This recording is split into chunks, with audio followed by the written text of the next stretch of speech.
Vectors.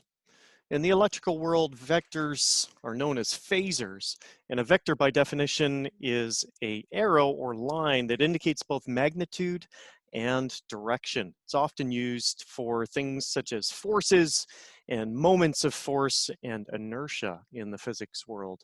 Phasors, however, are a weapon of choice by James T. Kirk of the Starship Enterprise, which we see him in the photo below brandishing by his mouth, thinking very intensely. And he's obviously thinking intensely about the similarities between the weapon he holds in his hand and how phasor diagrams are used in the electrical industry to represent phase relationships. It's important to realize that phasor diagrams will not represent the same information as a sine wave diagram. This on the left is a phasor diagram. We can see it starts at 0 degrees, 90, 180, 270, and back to 360, sharing a line with the 0. This line from the point of origin to the end is referred to as the reference line. The Cartesian plane, as it's known, is the standard arrangement that we have when we first start plotting phasors. Now I got the symbol in the middle here. It means is not equal to or does not represent the same information as this, a standard sine wave. And a standard sine wave shows all of these instantaneous values throughout a conductor's rotation through a magnetic field. They're going to show two very different pieces of information. So let's unpack that a little bit. A sine wave. It's a diagram indicating progression of instantaneous voltages throughout the 360 electrical degrees. And we've seen that on the diagram. We're all pretty familiar with a sine wave diagram and what it shows. It's fantastic at showing cleanliness of a sine wave, and so differences of inverter output versus a true generator or alternator output. It's also good at showing us harmonics, things like that. Instantaneous voltages in a real-time diagram of that circuit, a sine wave is fantastic at indicating. A phasor diagram, however, is going to indicate something a little bit different. It's not so concerned about the instantaneous voltages. Rather, it's going to focus by showing a phase relationship in reference to two different RMS values. So the phasor diagram is only going to show RMS values of current or voltage. Sometimes you're going to get power represented on a phasor diagram, but typically it's only current or voltage. So a good way to show this is with an animation, because both a sine wave and a phasor diagram are actually moving diagrams. Like on an oscilloscope, it's actually going to be a moving diagram. And so I want to take a look at an animation of one and see where the similarities are and where the differences are, and then we'll unpack it further.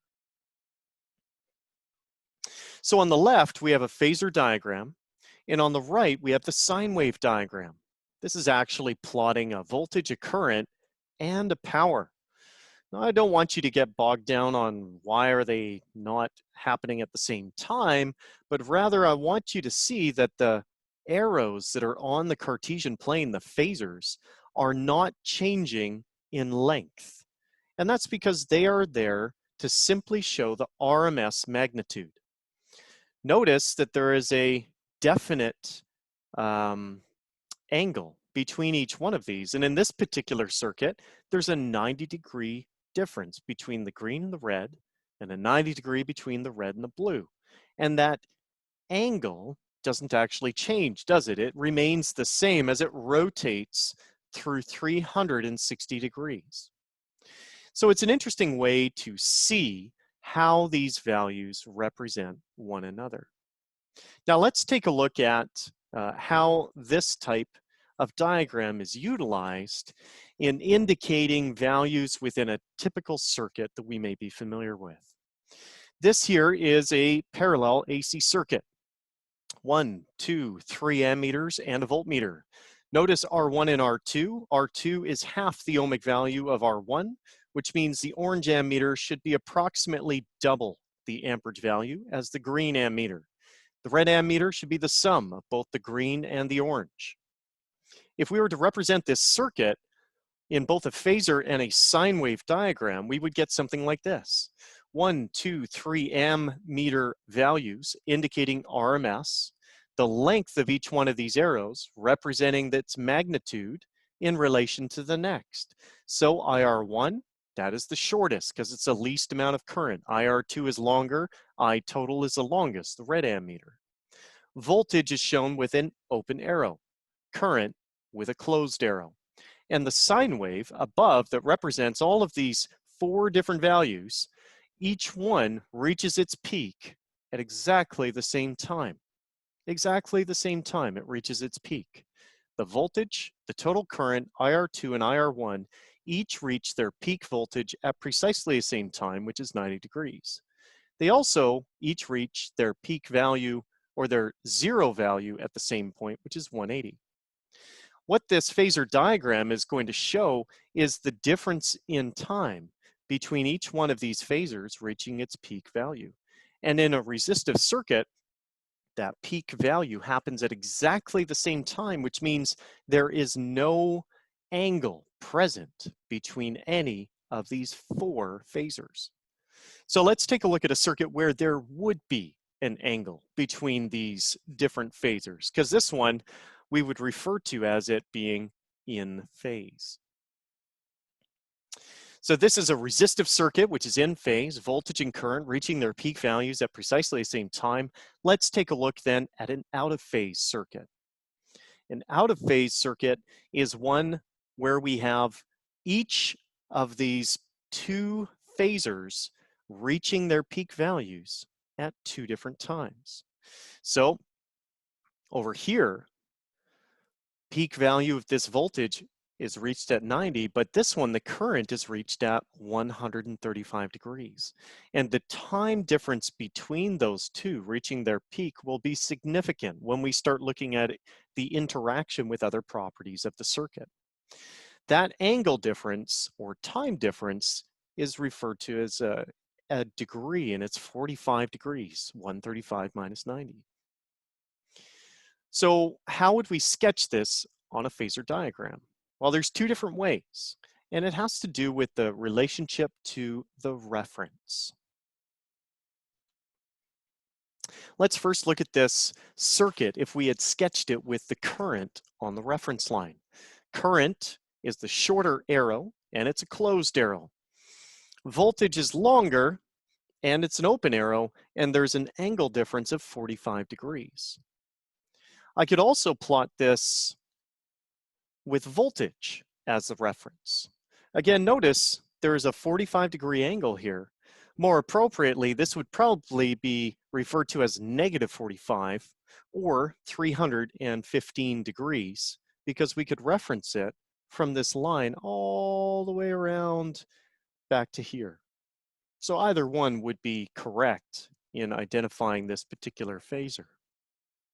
How do we know, though, which phasor is sketched ahead of the other? Like, why didn't I put the current up here and the voltage down there? There'd still be a 45-degree deflection or difference between the 2. And that has to do with the way in which this phasor diagram operates or functions. As we saw from the previous animation, the phasor diagram is a moving diagram. And what we need to be aware of is that the direction that it rotates, always being counterclockwise, indicates a race of the 2 phasors. The angle between never changes, it's 45 degrees. The length of the phasor never changes, that's the RMS. And the race is which one will reach the reference line first. Whichever one reaches the reference line first, that phasor has reached its peak value first in its sine wave. So we look at the sine wave and we say, which one reaches its peak value first on the sine wave? And then we sketch them so that that phasor would pass the reference line first on the diagram as it rotates in a counterclockwise direction. So let's take a look at a few different phasor diagrams and see if we can sort of weasel out the rhyme and reason in how we sketch these phasors. So here's an in-phase phasor diagram where the 2 values of current in this case occur at exactly the same time. And since they happen at the same time, there is no deflection or difference between the angle of the two currents. They're both at 0 degrees, starting at the point of origin, of course. Let's look at this one.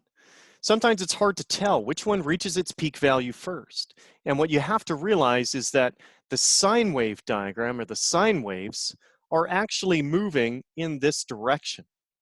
And so an easy way to do this for yourself with a two-dimensional diagram that's just printed sitting in front of you is to take a straight edge and move it from left to right into the sine waves. Which sine wave reaches its peak value first? Voltage C occurs first. And so we see here, there's a time difference of 45 degrees, and voltage C is referenced so that it occurs first as it rotates throughout our Cartesian plane in the counterclockwise direction. Now, could I put voltage C down on the reference line? Of course I could, and then D would be down here, right? Let's look at another one. Here are two voltage phasors, V1 and V2. Again, take a straight edge and draw it from left to right into the sine wave diagram, and we can see voltage 1 reaches its peak value first. And so because of that, it happens ahead of V2.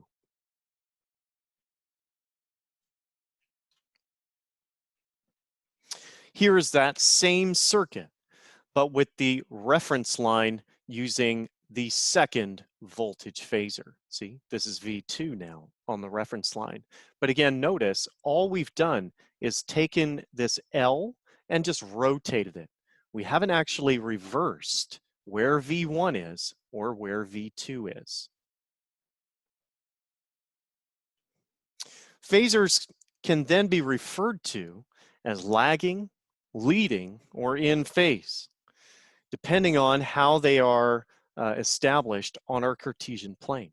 So let's look at these same diagrams again, but this time let's describe them as lagging, leading, or in phase. So here's the first one. This one, as we've looked at before, is resistive. This is no lead, no lag, and the phasors are in phase. This one here can be referred to in two different ways. We could say either voltage C leads voltage D by 45 degrees, or voltage D lags voltage C by 45 degrees. This one too, we can refer in two different ways. Voltage 1 leads voltage 2 by 90 degrees, and voltage 2 lags voltage 1 by 90 degrees. So there's a number of different ways that we can use this diagram. It's very flexible, and at times we will have challenges simply because there are so many different ways initially that it appears we could perhaps sketch or refer to them. This is the same diagram again, but all we've done is we've reversed, or rather rotated, V2 to be the reference and V1 vertical. The same relationship exists. V1 leads voltage 2 and V2 lags voltage 1, still by 90 degrees. So resistors, inductors, capacitors, each type of component will cause the AC circuit properties to react in different ways. And that means that the currents and the voltages will be out of phase with one another, depending if I'm using one of those three different items: resistor, inductor, or capacitor. A phasor diagram is going to be used to help identify these differences and then to calculate what the outcomes are in an AC circuit. So we will be using these quite a bit, and we'll probably be using them even more just to do with the angles. The angles will be important, and the sketching of the phasors will become less and less important as we continue on. That's all. I hope you enjoyed the presentation on phasors and vectors. Review it, review your content, and we'll see you for the next one.